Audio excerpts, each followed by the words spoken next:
Welcome back to the Man in a Cup podcast. I am your host, Cole, and as always, I'm here with my father. Jason. And as you can tell by the tone of my voice, it's not a good episode today. Sad day for you? It's a very sad day. You gonna be all right? It was a sad day yesterday. I think I'm going to be okay. But my favorite player for the past 7 years, Pete Alonso, has signed a 5-year, $155 million deal with the Baltimore Orioles. And it saddens me. He was my favorite player. I got his jersey. I have his picture on my wall. Gator, Tampa boy. Exactly. It's from where we're from. We've been covering him for 7 years. More than that, honestly, because he's been in the system since 2016, I think. 2017? Yeah. I don't know. But we've been Okay, big man. time. You need a hug? We've been big time Pete Alonso fans, and it hurts. Baseball, right? Yeah. So we said last episode. We have the money to sign him. You just didn't want to come. We didn't even it's just a slap in the face at this point. We didn't even offer him. We didn't give him an offer. No offer to the franchise player. He's supposed to have a statue. He's supposed to be a forever Met, and that's how we do him. Edwin Diaz too, bro. Edwin Diaz hurts. I'm done. Cole, right now, the Mets probably have bottom 15 in the league roster today. And then the Dodgers go out and take Diaz from us to make the two-time defending World Series champions that much better. I don't understand it. I put my faith behind this organization and this owner that's been selling us this dream. I'm hoping that now that he's got the casino, that he doesn't feel like he has to spend money anymore with the Mets. I don't know what exactly is going on. So I want to ask you, you're the professional. Where do the Mets go from here? And are they retooling and rebuilding? Or do you see them doing something totally in a different direction that's going to make all the fans kind of get back on board? That's my thing. I can't tell what we're doing at this point. We get rid of 3 staples on this team that have been tenured for a long time with this team: Brendan Nimmo, Edwin Diaz, Pete Alonso. I don't understand why they're not in Mets uniforms right now, but that's besides the point. I don't even know what we're doing at this point. I don't know if we're rebuilding, retooling. I'm going to assume that we're retooling because obviously Steve Cohen still wants to compete with the Mets. Would hope. I would hope so too, but it doesn't look like it. It doesn't look like it today. We signed Devin Williams, but we wouldn't sign Edwin Diaz. Ugh. I don't know what we're doing. I'm going to assume that we're retooling. That's all I'm going to say. I'm going to assume. What's our GM's name? David Stearns. David Stearns. I don't know if they're about to sign Paul Molitor or something. Like, he loves these Brewer guys. Paul Molitor. He loves the Brewers. It seems like, this guy didn't really know about him, but then I researched him, and that's the guy Alonso hit the home run off of in the playoffs. I could have told you that. He's a good pitcher, and I think he would have been a great setup person. But now we're in a situation where he's going to have to close games unless they do something else. So let me ask you, who would you rather have, a pitcher who had 15 saves and a 4.97 ERA, or a pitcher with 28 saves and a 1.97 ERA? For sure that.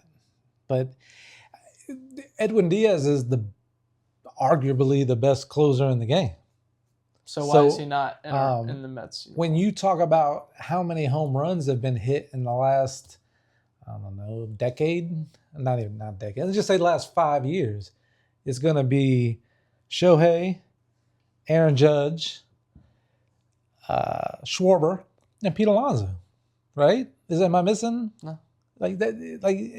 You got the best closer, arguably, and you got one of the top home run hitting players. I don't care about his defense. Homegrown player, and you let him walk without because you don't want to give him 5 years. But it makes no disrespectful, honestly. But that's the fans, to Pete Alonso himself, to his family, it's just disrespectful, honestly. We let Diaz go, and he didn't even come back and let the Mets counter. He just signed, from what I'm gathering. But what was it, $4 million? Like, they had a $66 million The thing offer. is, with our offer, the Dodgers didn't have as much incentives as us, but we had less money, even though we were willing to negotiate up. Yeah, but just shows you kind of what's going on. Is players don't want to play for the Mets. I think that's what this is. You think that's what it is? I think that's what this is showing. I mean, Diaz, I'm sure he loved playing for the Mets, Pete Alonso as well. But I just feel like this goes to show that people don't want to play for this team. Okay, so you sign Soto for 15 years. Yeah, 15 years and however, 800 million, whatever it was. At what he's going to be 27 next year? Yeah. Okay, so you've got Soto's going to be there a long time. Yeah. Lindor's locked up for another not 6. even true. He's a player opt out at the end of the 4th year, so he could opt out too. Yeah. So apparently, I don't know if I don't know if that's true. We'd have to fact check that one, but yeah, I don't necessarily know now if you sign a Tucker or you somehow do a trade for Fernando Tatis, who's young, and Tucker's young.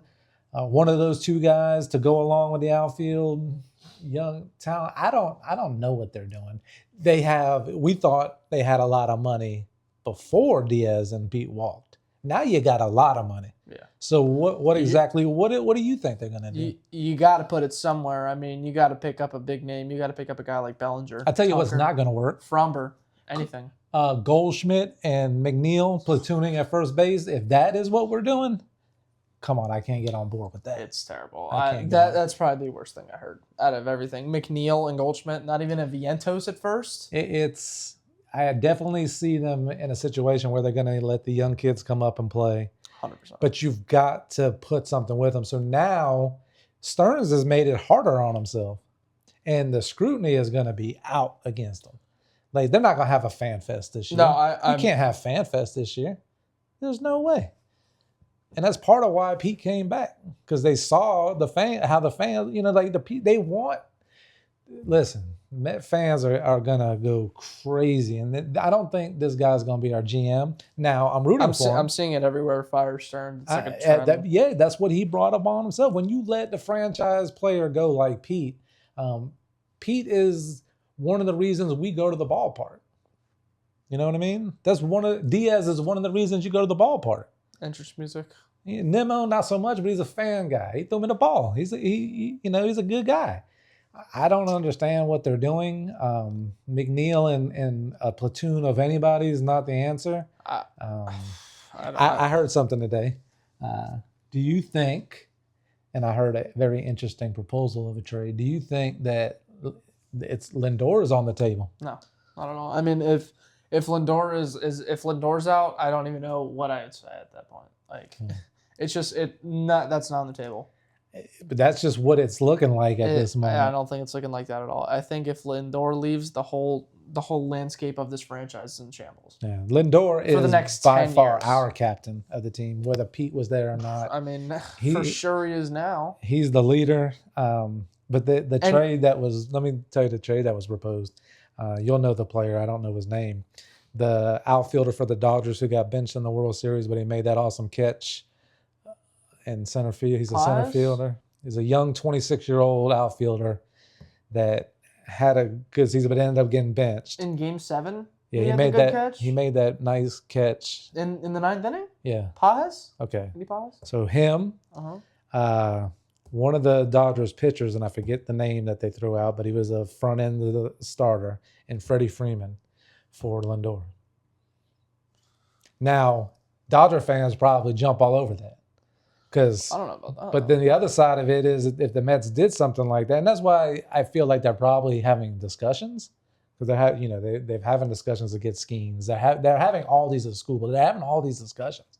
But if you got a young outfielder, 36-year-old first baseman who is clutch and has been there and won championships, and a top end person in the rotation. Was it Glasnow? Glasnow.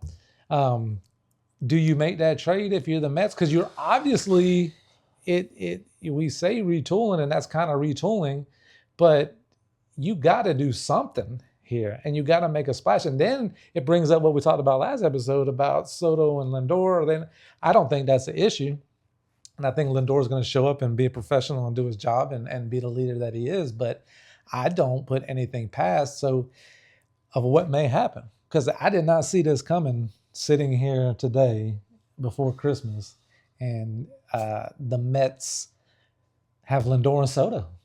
Basically, that's our team right now. Lindor and Soto. We don't even have an ace. That's our proven players. Soto and Lindor. McLean, we're hoping is going to be what we saw. You hope Vientos and Beatty can improve. you hoping Binge and Jet Williams But are that's going to the be thing players. about that trade that I want to say. I just feel like if we want to let the young guys play, I feel like that trade's not smart. To trade Lindor? Yeah. I don't think we should be trading him anyway. No, I agree. I just think that's stupid. Even for 30-year-old pitcher who's great. Freddie Freeman's great, obviously. Pages is great, but like giving up I mean, I don't even know, bro. I have Look where no you words. put us in. I have no words, Cohen, bro. what are we doing? We got the casino now. Now we're not going to have a team. You lock in the deal. I wanted to come work for you one day, but I'm not liking the way this is going. You do have a fall guy in your general manager, but this guy, they make him like he's the smartest guy in baseball. Who? Our GM. Stearns. He didn't win nothing. He didn't win when he was at Milwaukee. Now you come into a big market with arguably one of the richest owners in baseball. The thing he's trying to say that you have all the money in the world and you're not spending it. You're spending it on Devin Williams and Dick Lovelady. I don't even know who that is. He was in our bullpen last year and we just re-signed him. That's it, bro. That's all you've signed, and you've let Pete walk. You've traded Nimmo for a bag of chips. No disrespect to Marcus Semien, great player, but you basically trading for nothing. And then you let Diaz walk as well. Like it's just stupid to me. And do we even know if this Semien guy can play in New York? He can play. No, he's a good player. I shouldn't have said a bag of chips. That was disrespectful, but he's a good player. He's just 36. I just don't see getting this guy for 2, maybe 3 years. Maybe one solid year out of him. If it's next year, are we even going to contend next year? Probably not. With the landscape of this team, like as I see it right now, I don't see us competing at all. And Stearns, as Mets fans, we wanted Skubal on a trade, and we were willing to give up the prospects to get him. I would love to see a Fernando Tatis deal somehow to go along with Soto for the next 10 years, being 2 young players. But that was with Alonso and Diaz on the roster. Now you got to go do that. Yeah. And I don't know if you put Tatis in left or right and switch Soto and you bring in a top line front guy, that we're automatically winning the East. No. Right now, the Marlins are better than us. Genuinely, right now, with the landscape of, I've been saying landscape a lot, but with the landscape of our division, we could get last place. Yeah. We get like the Braves are gonna be better, 100%. The Phillies are gonna be better, 100%. The Marlins are probably gonna be better, and the Nationals, that young core, they just trade for Harry Ford, that young core that they have, they're probably gonna be better too. Like I genuinely see without Diaz, Alonso, Nimmo, and who knows who else we're gonna give up, and who knows who else we're gonna sign. Like we could get 5th place. Yeah, genuinely. It's definitely so. Then the winter meetings are wrapping up, or they just wrapped up. No news broke before we recorded tonight. So I looked to see if they did anything. But yeah, I feel like I'm at a funeral. Like I'm just down. Like it's tough. It's hard enough being Mets fans.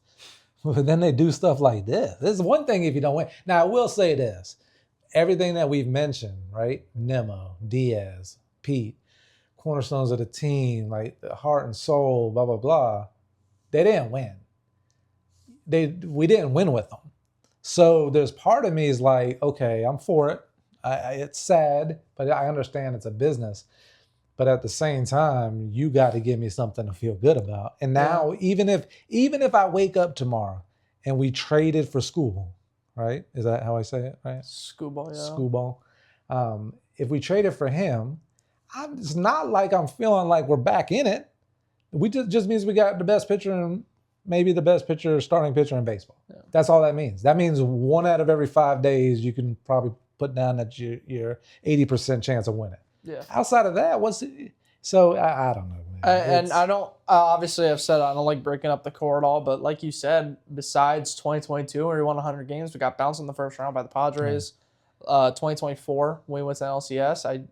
Nothing else really happened with this team, but it's heartbreaking to see this team crumble. Yeah. And I'm going to say this now on camera, like the landscape of this team will never change until we get people who know what they're doing running the show. That's all I'm going to say. I think we should leave on that one. I just mic drop moment. I just think there's people who run the show behind the scenes that just don't know what they're doing, and I don't think she'll be in a baseball front office. That's all I'm saying. He said what he said. Thank you for listening. Because I've been going through this, he's been going through it for longer than me. But in my 18 years of life, I've been watching trash on the field almost every year. And as a big market team, we should be competing for a World Series. We haven't made the World Series in 2015, and we got bounced at 5 games by the Royals. Before that, 1986, when we won it. No, we played the Yankees. In 2000. That's on me. I skipped over that. But we lost that one anyway. Yeah. So it doesn't even matter. Like, the product that we put on this field is just not up to par with how the New York Mets should be playing. And that's all I've gone through the past 18 years. So before we get out of here, let's say Pete, Alonso, we wish you all the best. 100%. We'll be rooting for you in Baltimore when you play the Yankees and Red Sox. I'm happy that you're going to get to go home to Tampa and play more games around your family. So best of luck to you, Pete. We love you. Great job. Thank you for what you did with the organization. Edwin Diaz, thank you for what you did. We wish you no luck at all with the Dodgers. Such a cop-out.